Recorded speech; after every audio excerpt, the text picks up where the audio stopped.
আসসালামু আলাইকুম রহমতুল্লাহ। অনেকেই আমার কাছে কল দিয়ে এবং মেসেজের মাধ্যমে জানতে চাচ্ছে যে সৌরভ ভাই, আপনি দুবাইতে গেলেন, ড্রাইভিং লাইসেন্স করলেন, কিভাবে করলেন বা কেমন সময় লাগে, কত টাকা খরচ হয়। আসলে দুবাইতে ড্রাইভিং লাইসেন্সটা মানে যেটা শেখানো হয়, এটা আসলে যেটা নাকি হাতে কলমে শেখানো যাকে বলে সেটাই হয়। আমার ড্রাইভিং লাইসেন্সের বয়স আলহামদুলিল্লাহ 2 বছর পুরা হয়ে গেছে। এপ্রিল মাসের 1 তারিখে আমার 2 বছর পূর্ণ হয়েছে। আমার জার্নিটা একটু শর্টকাটে বলি, তাইলে সবার জন্য একটু সহজ হবে। আশা করি বেশি লম্বা ভিডিও বানাবো না। যেমন আমি যখন এই দেশে আসি, আসার পরে আমি প্রথমে ফেব্রুয়ারি মাসে জয়েন করি দুবাই ড্রাইভিং সেন্টারে। ওইখানে জয়েন করার পরে আমাকে জানতে চাইছে বাংলাদেশের কোনো লাইসেন্স আছে কিনা।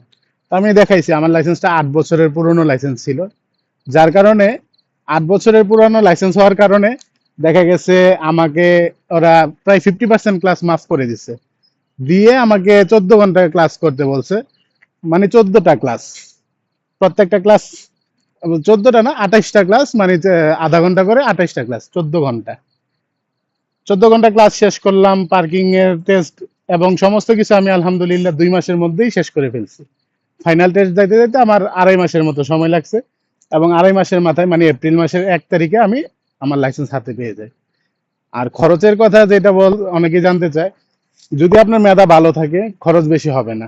আমার মোটামুটি 6,500 দেরামের মতো খরচ হয়েছে, 6,500 থেকে 7,000 দেরাম, এই মাঝামাঝি। আর 6,500 থেকে 7,000 টাকার মতো আমার মানে দেড়হামের মতো আমার খরচ হয়েছে।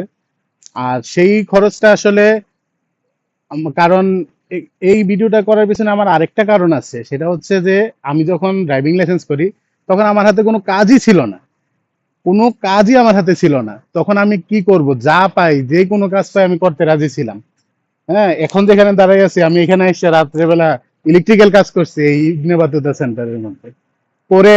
কারণ চলতে হবে, বিদেশে আসছি, কামাই করতে হবে। কারণ আমি যেভাবে আসছি এভাবে হয়তো সবাই আসতে পারে না, বা ভালো একটা মাধ্যমের মাধ্যমে যদি না আসেন। এদেশে আমি যখন আসছি তখন 500-1,000 টাকা কামাই করা খুবই কষ্টকর ছিল। এখন আলহামদুলিল্লাহ আমি 4,500-5,000 টাকা যাই কামাই করি, মোটামুটি একটা ভালো অবস্থানে এসে পৌঁছাইতে পারছি। তো এই জন্য আমি সবাইকে অনুরোধ করব, অবশ্যই ভালো কোনো মাধ্যমে আপনি এই দেশে আসার চেষ্টা করবেন, তাহলেই হবে। আর এখন এই মুহূর্তে দুবাইতে শুধু একটাই ভিসা খোলা আছে, ট্রান্সগার্ড কোম্পানিতে। ট্রান্সগার্ড কোম্পানিতে কনস্ট্রাকশনে আসে, ক্লিনারে আসে, তারপরে বিভিন্ন ইয়াতে লোক আসতেছে, শুধু একমাত্র ট্রান্সগার্ডে আছে আমার।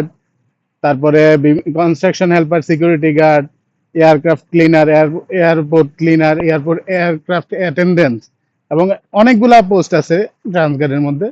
তো ওই ইয়াতে একমাত্র দুবাইতে সমস্ত ভিসা বন্ধ, কিন্তু শুধু ট্রান্সগার্ডেরই ভিসা খোলা। এই জন্য বলতেছি, বিশ্বস্ত মাধ্যমে ট্রান্সগার্ডে যদি আসতে পারেন, আসেন। আমারও আলহামদুলিল্লাহ 2-3 জন লোক আসতেছে। গতকালকে আমার আমার নিজেরও 2-3 জন লোকের ভিসা বের হয়েছে। দোয়া করবেন, তারা আসলে আমি আবার তাদেরকে নিয়ে ভিডিও দিব ইনশাআল্লাহ। ধন্যবাদ সবাইকে।